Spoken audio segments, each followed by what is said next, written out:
Hello, I'm Rob, and I'm continuing my quest to review every single film made by the classic comedy team, the Marx Brothers.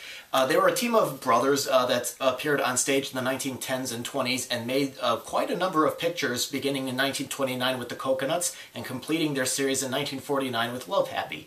The team, of course, consisted of Groucho Marx, Chico, Harpo, and sometimes Zeppo. And today I'm going to be reviewing Day at the Races, which was the team's 7th film, and it was the second one that they made at MGM after making their first 5 films over at Paramount Pictures. Either he's dead or my watch has stopped.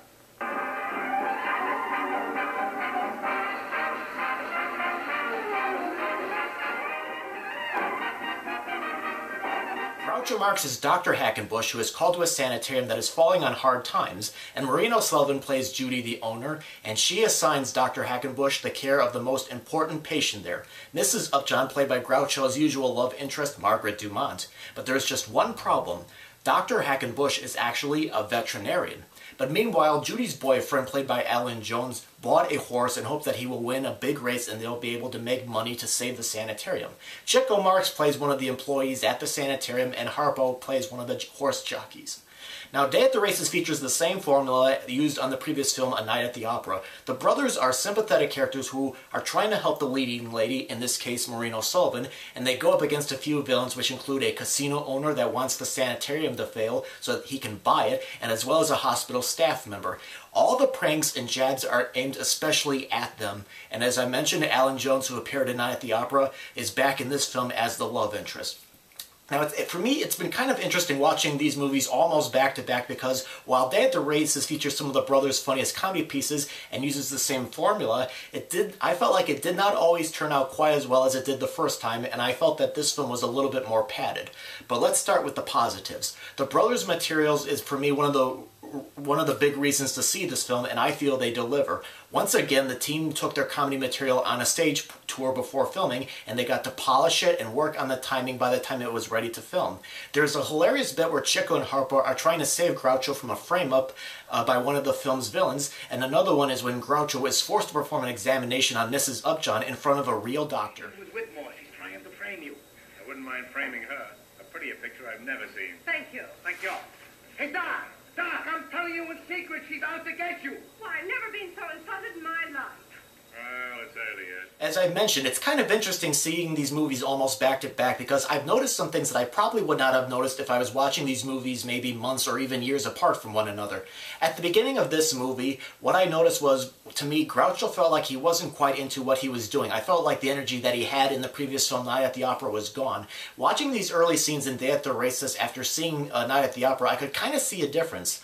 I know that Irving Thalberg died right before filming, and he was the producer of both of those films, and Groucho respected him, so I wondered whether that played a role. But I think once he starts interacting with Chico and Harpo, the film progresses, I think he starts to come alive a little bit more. And I still think that the chemistry that he had with Margaret Dumont was still there with this film. You're fired. Hey, you big bully, what's the idea of hitting that little bully? Will you kindly let me handle my own affairs? Get out. Now, what have you got to say to me? Just this, can you sleep on your stomach with such big buttons on your pajamas? Just what was your medical background? Medically?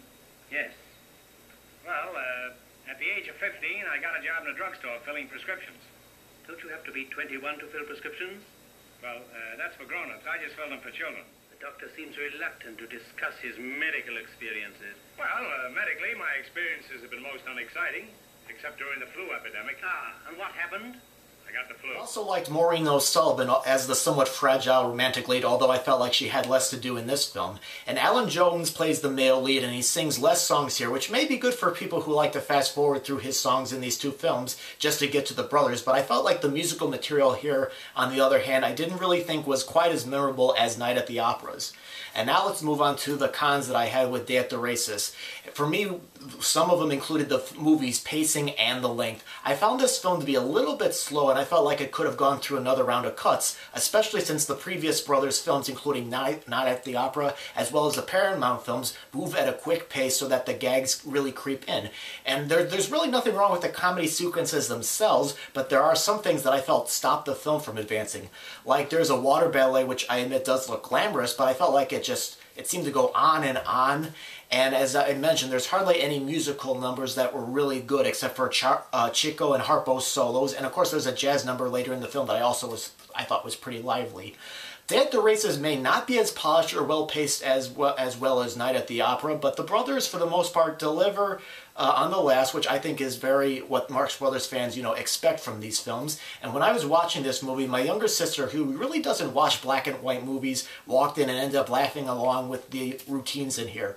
Groucho said that after this film, he kind of lost interest in movies, and MGM started placing them in very uneven comedies that were not quite as good as these first two outings at the studio. So overall, Day at the Races has its moments. I don't think it's their best film per se, but I definitely think if you like the Marx Brothers, there's plenty of good routines here.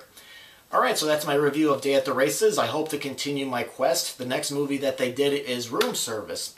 Now, if you have seen Day at the Races, or if you've seen any Marx Brothers movies, go ahead and post your comments about what you think of them or this film or any of their films. Thanks very much for watching.